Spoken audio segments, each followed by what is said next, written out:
آپ نے تحریر فرمایا کہ ثواب دنیا کیا ہے اور ثواب آخرت کیا ہے۔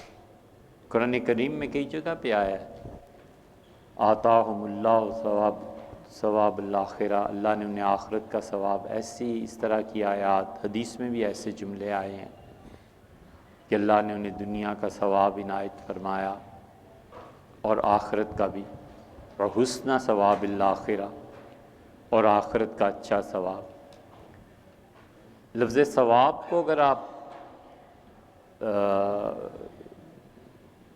سمجھ لیتے ہیں سارا مسئلہ حل ہو جاتا ہے۔ ثواب کا مطلب حسن سلوک، اچھی جزا دینا، اچھا بدلہ دینا، کسی بھی چیز کو لوٹانا، جو کچھ اس نے کیا ہے اس سے بڑھ کے اس کو دینا، اس کو لوٹانا، یہ ہے ثواب۔ اب حسن ثواب جو ثواب دنیا کیا ہے؟ برکتیں۔ آپ نے ایک نیکی کا کام کیا اور اس کا اجر تھوڑا سا تھا، اللہ نے اسے بڑھا دیا۔ ایک آدمی نے نیکی کے کام کیے اور اللہ تعالیٰ نے چاہا کہ صرف اسے ہی نہیں اس کی اولاد کو بھی اس میں شامل کر دیا جائے، تو اس نے تو نیکی کی تھی مثلاً 1 روپے کی، اور اس کا اجر اسے 10 روپے مل جاتا۔ اللہ نے اس کو بڑھا کر 100 روپے کر دیا اور فرمایا 10 تم لے لو، 90 تمہاری اولاد کو دے دیں گے۔ یہ حسن ثواب ہے دنیا کا، یہ دنیا کا ثواب ہے، اور اس کی متعدد مثالیں موجود ہیں۔ مثلاً حضرت زبیر رضی اللہ عنہ پہ قرض بہت زیادہ ہو گیا تھا۔ یہ جو لوگ اقربا پروری اور موروثی سیاست پہ زیادہ بولتے رہتے ہیں نا، انہیں یہ نہیں پتہ کہ اسلام کا مزاج یہ ہے کہ اگر آپ کے خاندان میں کوئی فرد اس کا اہل ہے، آپ دیانتداری سے سمجھتے ہیں کہ میرا بیٹا یہ کام ٹھیک طرح کر سکتا ہے، تو اس کو دینے میں کوئی حرج نہیں۔ ڈاکٹر کا بیٹا آدھا ڈاکٹر تو ہوتے ہی ہے، وہ جب جا کے باپ بار بار گھر میں کہتے ہیں آج فلاں پیشنٹ آیا، اس طرح دیکھا، آج بچوں ایک پیشنٹ آیا، اس کا یہ حال تھا، میں نے یہ دوائی دی، اس کے یہ نتائج نکلے۔ بیوی سے کہتا ہے کہ یہ جب ہوا کرے نا بچوں کو ایسے، تو ایسے یہ دوا دے دیا کریں۔ تو ڈاکٹر کا بیٹا تو آدھا ڈاکٹر ویسے بھی بن جاتا ہے۔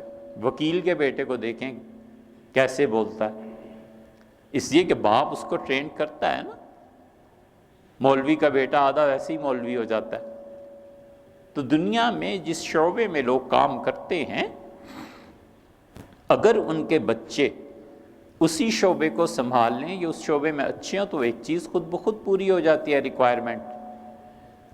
تو اسلام اس کو منع نہیں کرتا، وہ کہتا ہے ہاں یہ ضروری ہے کہ جس کو تم چوز کر رہے ہو اس کی تصویب، اس پہ مہر، اس پہ تصدیق شورا سے کراؤ۔ جو شورا بیٹھی ہوئی ہے وہ اس کی تصدیق کر دے، بالکل ٹھیک ہے، نہیں کرتی تو ہٹا لو۔ متعدد واقعات اس کے ملے گے۔ تو موروثی سیاست جس کو اسلام مذمت کرتا ہے، وہ نااہل کے ہاتھ دے دینا ہے، وہ غلط ہے۔ لیکن یہ کہ اتنی بھی پابندی نہیں ہے جتنی پابندی کا ڈھنڈورا آج کل پیٹا جاتا ہے۔ تو حضرت زبیر رضی اللہ عنہ پہ قرض بہت زیادہ ہو گیا تھا، تو جب جنگ جمل میں آئے ہیں ام المومنین رضی اللہ عنہ کے ساتھ، تو انہوں نے اپنے بیٹے عبداللہ کو بلایا، اور عبداللہ ابن زبیر رضی اللہ عنہ بہت زیادہ عبادت گزار اور رسول اللہ صلی اللہ علیہ وسلم کے جو انتہائی فرما بردار صحابہ کرام رضی اللہ عنہ میں سے تھے، ان میں سے ایک تھے۔ وہ حضرت معاویہ رضی اللہ عنہ کے ساتھ ان کے جھنڈے تلے کھڑے ہو کے کہتے تھے کہ حق علی کے ساتھ ہے، ادھر جاؤ۔ حضرت معاویہ رضی اللہ عنہ جب رپورٹ پہنچی تو بڑا غصہ آیا، انہوں نے بلا لیا حضرت زبیر رضی اللہ عنہ کو، اپنے بیٹے کو سمجھاؤ، میرے جھنڈے تلے کھڑا ہے اور کہتا ہے علی حق میں ہے، لوگوں کو کہتا ہے ادھر جاؤ۔ تو انہوں نے پوچھا نہ، یہ قصہ عبداللہ بن عمر بن العاص رضی اللہ عنہ کا ہے، یہ بھی پورا کر لیتے ہیں۔ تو عبداللہ ابن عمر نے پوچھا کہ بیٹے یہ کیا ہے؟ انہوں نے کہا حضور صلی اللہ علیہ وسلم نے فرمایا تھا اپنے باپ کی ماننا، تو ابا آپ ادھر کھڑے ہیں، آپ نے مجھے حکم دیا ہے، میں آپ کے ساتھ کھڑا ہوں، اور جہاں تک صحیح مسئلے کا تعلق ہے حق ادھر ہے علی کے ساتھ، یہاں تو اس وجہ سے کھڑا ہوں کہ حضرت نے فرما گئے تھے کہ وہ آپ کا ساتھ دیں۔ عبداللہ ابن زبیر رضی اللہ عنہ کا بھی یہی حال تھا۔ حضور صلی اللہ علیہ وسلم کے انتہائی فرما بردار جو لڑکے تھے، بالکل جوان تھے، رسول اللہ صلی اللہ علیہ وسلم کی وفات کے وقت 18-20 سال کے، پھر انہوں نے ساری خلافت راشدہ دیکھی ہے 40 برس، پھر 9 برس اپنی خلافت کے دیکھے ہیں، تو 50 60 70 برس کے، یہ تو ویسے بھی ان کی عمر بن جاتی ہے، تو بالکل گویا بچپن سے نکلے ہی تھے ابھی۔ تو انہوں نے اپنے بیٹے کو بولا، جب یہ 9 سال کے تھے نا، تو حضرت زبیر رضی اللہ عنہ اپنے اس بیٹے کو میدان جنگ میں آگے بٹھاتے تھے گھوڑے پہ اور لڑتے تھے، مارتے تھے۔ تو عبداللہ ابن زبیر نے نیزے، تلواریں، موت، یہ سب کھیل بچوں کے تھے ان کے لیے۔ تو انہوں نے بلا کے کہا کہ میرے بیٹے، اکبر ہمی علی الدین، آج کے دن میرے بچے مارا جاؤں گا، شہید ہو جاؤں گا، آج کے دن مظلوم بھی شہید ہوگا اور آج کے دن دوسری طرف کے لوگ بھی شہید ہوں گے اور میں مظلومی میں مارا جاؤں گا۔ اور سب سے بڑا دکھ، پریشانی، بوجھ قرض کا ہے۔ صحیح بخاری میں آیا، انہوں نے یہ کہا، اور انہوں نے کہا فلاں پلاٹ رسول اللہ صلی اللہ علیہ وسلم نے مجھے دیا تھا، یہ ہے خاندانی چیزیں۔ نبی کریم صلی اللہ علیہ وسلم کے ساتھ عبداللہ اور حضرت زبیر رضی اللہ عنہ کے بڑے گہرے رشتے تھے، تو فرمایا کہ مجھے فلاں پلاٹ دیا تھا، فلاں مکان دیا تھا رسول اللہ صلی اللہ علیہ وسلم نے، یہ ہوتا تھا، تو اس کو بیچ دینا، اس کو بیچ دینا، اتنے پیسے وہاں دے دینا، اور میرے بیٹے ممکن ہے یہ جائیداد تمہاری زیادہ نہ ہو سکے۔ تو چونکہ عربوں میں غلامی اور آقا کا مستقل تصور جمع ہوا تھا ذہنوں میں، تو انہوں نے کہا یہ پیسے پورے نہ ہوں تو پھر میرے مولا سے کہنا کہ میرا قرض ادا کر دے۔ تو عبداللہ کہتے ہیں، بخاری میں آیا ہے، عبداللہ نے کہا، میں نے کہا مم مولاک، آپ کے آقا کون ہیں؟ آپ تو آزاد عرب قریشی ہیں۔ انہوں نے کہا آنی اللہ، میری مراد اللہ سے ہے، اس سے کہنا اپنے غلام کا قرض ادا کر دے۔ عبداللہ ابن زبیر رضی اللہ عنہ پر تقاضے شروع ہوئے قرض کے، تو انہوں نے یہ کرتے تھے، بٹھا دیتے تھے، پھر 2 نفل پڑھتے تھے، کہتے تھے آپ کا بندہ کہہ کے گیا تھا، آپ کا غلام، کہ آپ سے کہوں تو والد کا قرض ادا کر دیں۔ حضرت معاویہ رضی اللہ عنہ نے خط لکھا کہ وہ جو پلاٹ تھا تمہارے باپ کا حضور صلی اللہ علیہ وسلم نے دیا تھا، وہ کتنے میں بیچتے؟ انہوں نے لکھا اتنے میں بیچتا ہوں۔ انہوں نے لکھا نہیں، یہ قیمت تھوڑی ہے اور تمہارے والد کا قرضہ بھی۔ حضرت معاویہ رضی اللہ عنہ نے بڑے احسانات کیے ہیں لوگوں پہ۔ حقیقت یہ ہے کہ وہ صحیح معنی میں دوستوں کے دوست تھے۔ انہوں نے کہا زبیر کا قرض ایسے نہیں ادا ہوگا، یہ لو، تم 4 کہتے ہو نا، 10 لاکھ مجھ سے لے لو، قرضہ دو اور اتنا ٹکڑا مجھے دے دو۔ یہ ہے ثواب دنیا۔ لمبی روایت ہے بس، لیکن ہمارا مقصد اس سے حل ہوتا ہے۔ ثواب دنیا یہ ہوتا ہے کہ اللہ تعالیٰ دیکھتا ہے کہ اس کے والدین نے میری بڑی فرما برداری کی، میرا بڑا اچھا بندہ تھا، اب اس کی اولاد پہ جب کڑا وقت آتا ہے تو خدا کہتا ہے فرشتوں سے کہ مدد کرو، اس کے باپ کے ایسے الفاظ نہیں ملتے مطلب، لیکن دوسرا کہنے کا مطلب یہ ہے کہ اس کے باپ کے بڑے احسانات ہیں ہم پہ، ہم کیسے اس کی اولاد کو چھوڑ دیں، اس کے نانا نانی کے بڑے احسانات، دادے کے بڑے احسان ہیں، اس کو کیسے اکیلا چھوڑا، اس پہ مہربانی کرو۔ اور حسن ثواب آخرت تو آپ جانتے ہی ہیں، ثواب آخرت مومن کا اصل طریقہ اور کام دنیا میں بندگی ہے، اور اس کی منزل اللہ کی خوشی اور جنت ہے، بس اتنی سی بات ہے۔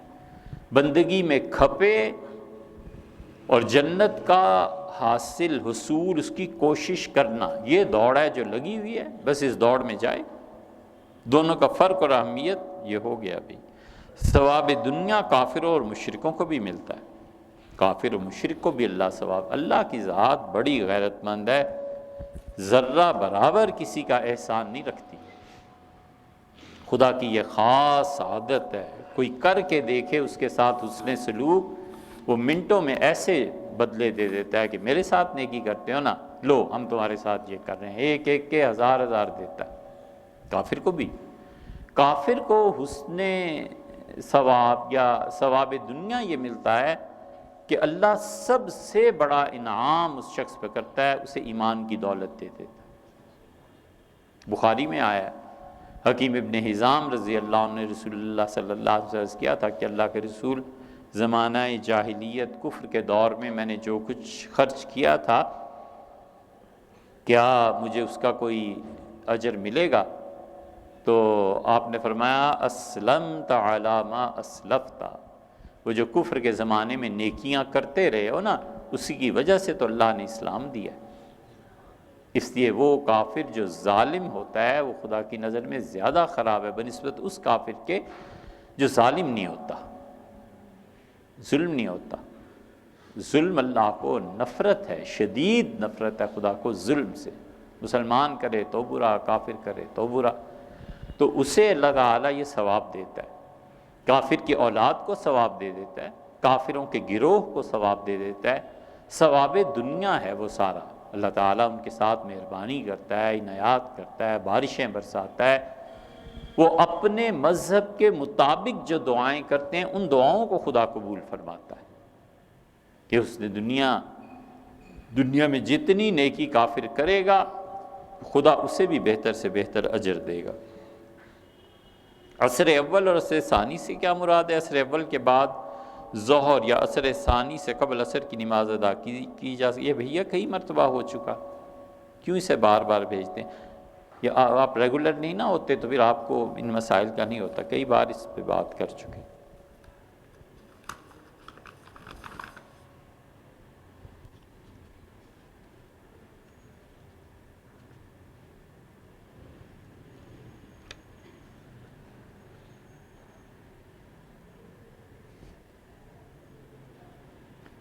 کل رات کو فنکشن میں کھانے کے بعد مشروب پیا اور اس کے ذائقے کی تعریف کی، اور خالی کین پہ جب نظر پڑی تو اس پہ لکھا ہوتا ہے جنجر بیئر، الکوہل یا بغیر الکوہل کے معلوم نہیں، اور سخت بے چینی ہے۔ کوئی مسئلہ نہیں بھیا،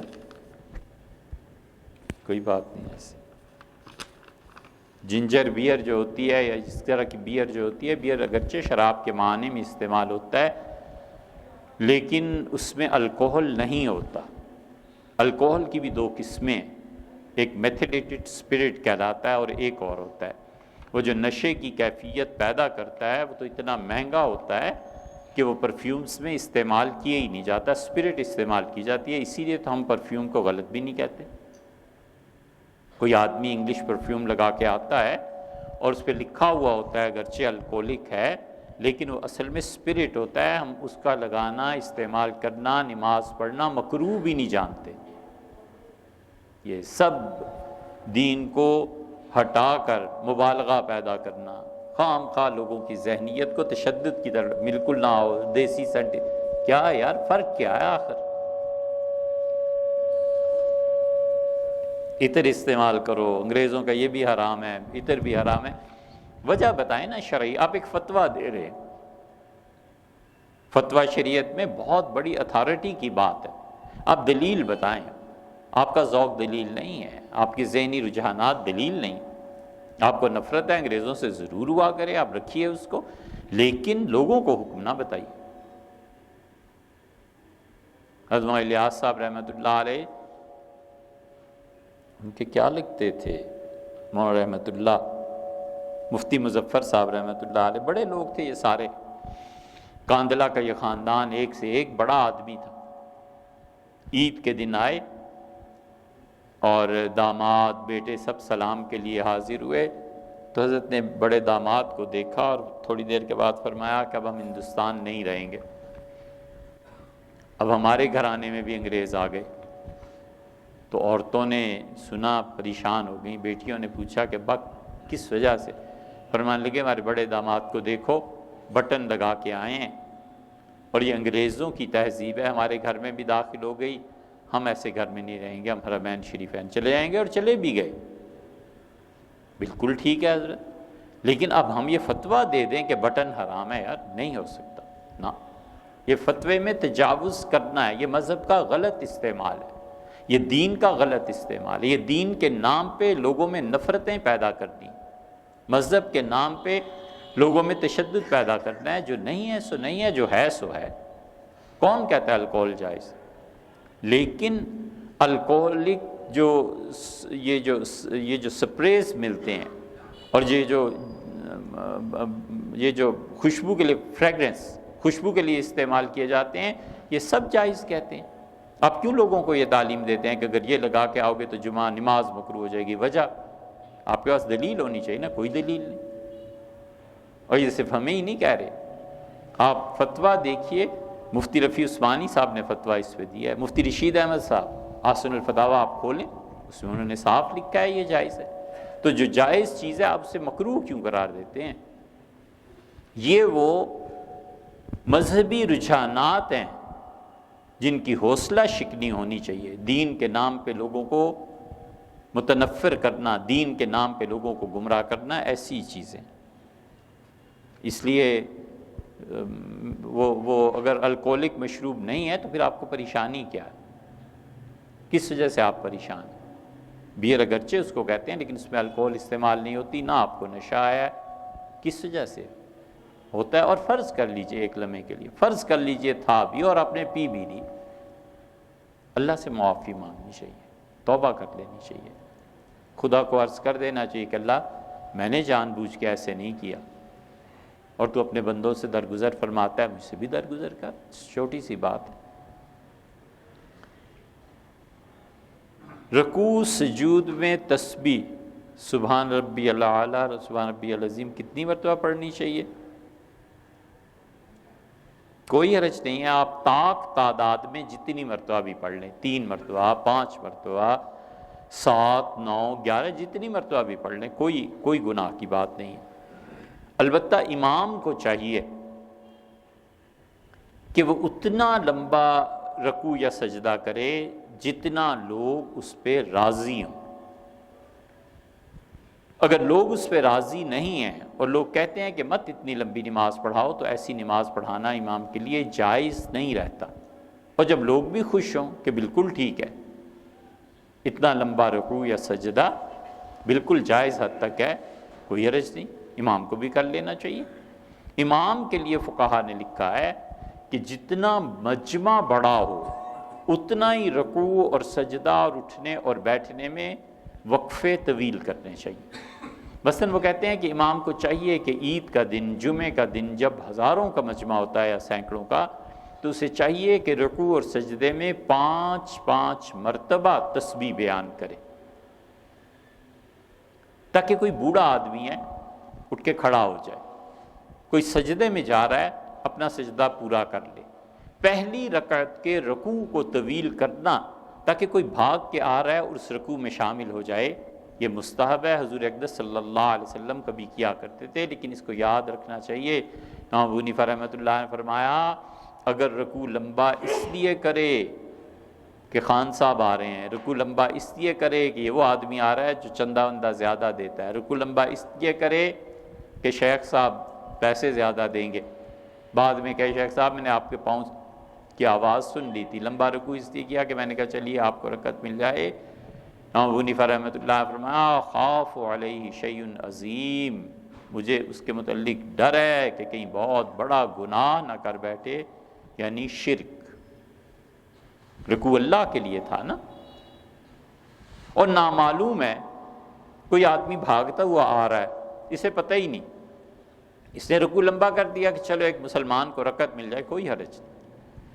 تو اس لیے امام کو چاہیے کہ وہ خود سوچے، اس کے علاوہ جو لوگ ہیں وہ جتنا مرضی کریں، کوئی حرج۔ اور عمومی نماز میں تو لمبے سجدے اور رکوع، حضور اقدس صلی اللہ علیہ وسلم اتنا لمبا رکوع کرتے تھے اور اتنا طویل سجدہ، اور دونوں کے درمیان رکوع سے کھڑے ہونا اور سجدے کے بعد سجدہ کرنے کے درمیان بیٹھنا، وہ تو اتنا طویل ہوتا تھا کہ صحابہ کرام رضی اللہ عنہ کہتے ہیں ہم میں سے کوئی شخص یہ سوچتا تھا کہ کہیں دوسرا سجدہ بھول تو نہیں گئے، کیا لقمہ نہ دے دیں۔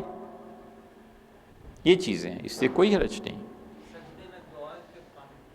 سجدے میں دعا کا بھی یہی حال ہے، دعا کرتا رہے، مانگے دعا، اگر امام کے پیچھے ہے اور لمبا سجدہ ہے تو دعائیں مانگے۔ نماز میں الحمد شریف کے بعد 3 بار 5 7 مرتبہ قل هو اللہ پڑھیں تو بسم اللہ ایک بار پڑھنی ہوگی، یا ہر مرتبہ پڑھیں؟ یہ بسم اللہ جو ہے نا، یہ ہر صورت کا حصہ ہے یا نہیں ہے؟ امام ابو حنیفہ رحمۃ اللہ کا مسلک یہ ہے کہ نہیں، باقی ائمہ کا مسلک یہ ہے کہ یہ بسم اللہ ہر صورت کی ایک آیت ہے۔ اسی لیے آپ قرآن پاک کے جب آیات کو دیکھتے ہیں نا تو کئی جگہ لکھا ہوگا یہ 30 آیتیں ہیں، اور آپ جب دیکھتے ہیں تو 31 ہو جاتی ہیں، 31 ہو جاتی ہیں، اس لیے کہ جس نے بسم اللہ کو آیت مانا اس نے نمبر 1 بسم اللہ لکھی، جس نے بسم اللہ کو آیت نہیں مانا اس نے بسم اللہ لکھ کے تبارک الذی بیدہ الملک اس آیت کے آخر پہ لکھا نمبر 1، اور جو مانتا ہے وہ نمبر 2 یہاں لکھے گا۔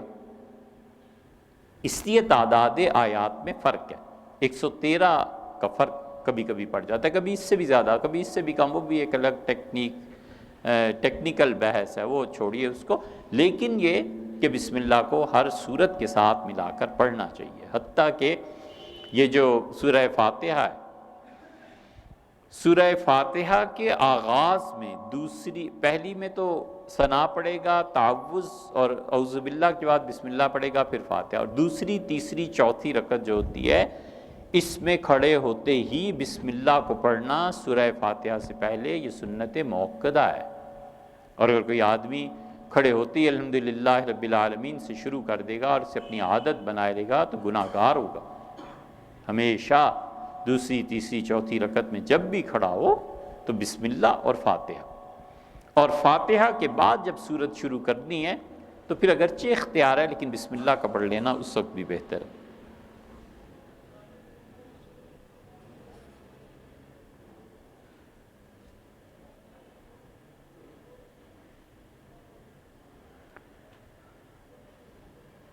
ایک حدیث مبارکہ سیدنا علی رضی اللہ عنہ کے متعلق بیان فرمائی تھی کہ خلیفہ بنانے کے بارے میں مہربانی فرما کر مختصراً کچھ بتا دیں، بہت سے لوگ اتنے پڑھے لکھے نہیں ہوتے، جن کتب کے حوالے آپ نے دیے ہیں وہ پڑھیں، یہ سمجھنا ہی ممکن نہیں ہوتا۔ اتنی بڑی بات جو آپ نے پوچھی ہے نا، اس کو سمجھنے کے لیے اتنا بڑا دماغ بھی چاہیے نا۔ اب آپ ایک فزکس کے پروفیسر سے جا کر کہیں کہ E=، یہ جو بھی ہے یہ مجھے سمجھا دیں، تو وہ کیسے سمجھا لے گا؟ کہے گا ڈاکٹر عبدالسلام یا آئنسٹائن، نیوٹن جیسے لوگ ہوں گے تو پھر بات کریں، ان سے پوچھیں، وہ مجھے اور آپ کو سمجھائیں۔ یہ لوگوں کی ہر ایک کافر ہے، مومن ہے، کچھ بھی ہے، اس کا جو میدان ہے نا اس میدان کے مطابق جوابات ہوتے ہیں۔ جہاں جہاں رب العالمین وہاں وہاں رحمت للعالمین۔ برائے مہربانی وضاحت، یہ میں نے تو نہیں کہا بھائی، جنہوں نے کہا انہیں سے وضاحت پوچھو۔ دجال ایک آنکھ سے کانا، اس سے مراد کیا ہے؟ مراد حضور اقدس صلی اللہ علیہ وسلم کی بظاہر یہ ہے کہ آنکھ کی بیماری ہوگی، آنکھ کی بیماری ہوگی۔ آنکھ جیسے کبھی کبھی اللہ تعالیٰ حفاظت فرمائے چوٹ لگ جاتی ہے، پھول جاتی ہے نا، اور زرد رنگ کی آنکھ ہو جاتی ہے، ڈھیلا جو اس کا ہے باہر نکل آتا ہے، اس طرح کی کیفیت ہوگی۔ یا پھر یہ کہ اس کی ایک آنکھ سرے سے اس میں بینائی نہیں ہوگی، اور ایسی بینائی نہیں ہوگی، بینائی تو بہت مرتبہ دونوں آنکھوں میں بھی نہیں ہوتی، لیکن چہرے کی خوبصورتی پہ فرق نہیں پڑتا، اور اس کی ایک آنکھ نہیں ہوگی اور اس کی وجہ سے اس کی خوبصورتی پہ فرق پڑے گا چہرے کی۔ وَعَلَّمَ آدَمَ الْأَسْمَاءَ كُلَّهَا، اسماء سے کون سے؟ یہ بھی ہو گیا بھیا، دوبارہ نہیں۔ آپ خود ریگولر ہوتے نہیں اور پھر سوال بھیجتے ہیں، تو ہم کیوں ایک ایک بات کو 10 مرتبہ دہرائیں گے؟ کیا نفس صرف انسان اور جنات میں ہے یا تمام ذی حیات میں کسی نہ کسی ضرورت موجود ہوتا ہے؟ ہر ایک کے ساتھ ہوتا ہے، پودوں کا بھی نفس ہوتا ہے۔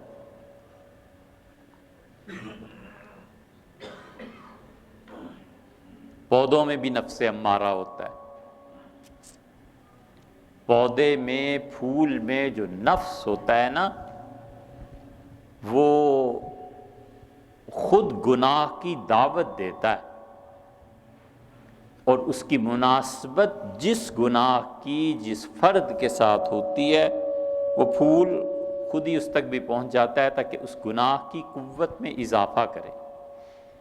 یہ فلاسفہ نے بڑی تفصیل سے لکھا ہے لیکن چھوڑیے اس کو۔ جنات کے لیے روز محشر اور جنت اور دوزخ اور برزخ کے بارے میں اس کی کیا ضرورت پیش آ گئی بھیا؟ جنات کے لیے یہ دنیا ہے، برزخ بھی ہے، جنات کو برف کا عذاب بھی ہوگا۔